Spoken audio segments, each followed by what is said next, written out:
ça m'a énormément enrichi dans le sens où c'était un sujet que j'aimais beaucoup, enfin pas que j'aimais, c'est pas le sens, mais que je trouvais absolument crucial.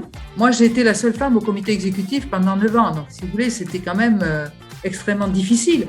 Donc ce réseau de femmes, j'en sentais toute l'utilité.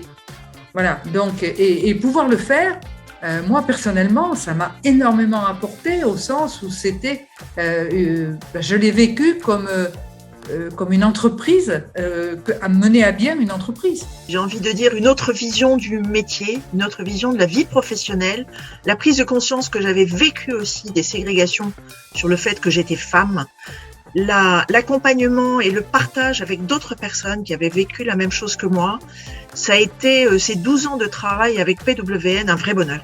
Quelle que soit la position que j'ai eue dans ce réseau. PWN m'a apporté beaucoup de choses. Alors, d'abord, un extraordinaire réseau d'amis que j'ai encore 20 ans plus tard. Et puis le plaisir de peser sur le débat public. Je pense qu'à notre petit niveau, on a aidé à faire avancer les choses en France pour les femmes dans les entreprises. Le lancement du mentoring, parce que je crois que c'est un outil fantastique pour les femmes. Et quand on l'a lancé, ça n'existait pas et ce soutien est absolument primordial pour les femmes. Et je vois que ça perdure, donc c'est utile.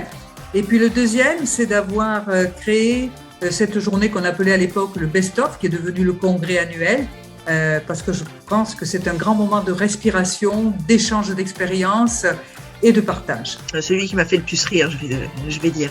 Celui qui m'a fait le plus rire et le plus marqué aussi, c'est le Best-of à la Fédération française de foot.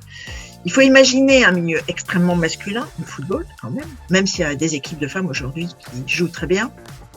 Les salariés plutôt masculins dans les couloirs, nous voir débarquer une équipe de femmes drôles, belles, intelligentes, qui se marraient en plus. Je pense que c'est la première et la dernière fois qu'ils ont vu ça et je trouve ça, symboliquement parlant, extrêmement intéressant. J'ai trouvé ça génial. Ce qui m'a le plus marqué et beaucoup intéressé, ce sont toutes les publications que nous avons faites. C'est vraiment cette activité de think tank. J'ai un côté un peu nerd, mais je me suis vraiment retrouvée dans cette activité. Et on a notamment fait une étude sur les Women on Boards qui a vraiment marqué l'époque. On a fait du name and shame avec une étude européenne entre les pays qui étaient bons pour la présence des femmes au conseil d'administration et puis les pays qui étaient dans les choux. Et évidemment, la France était un peu dans les choux.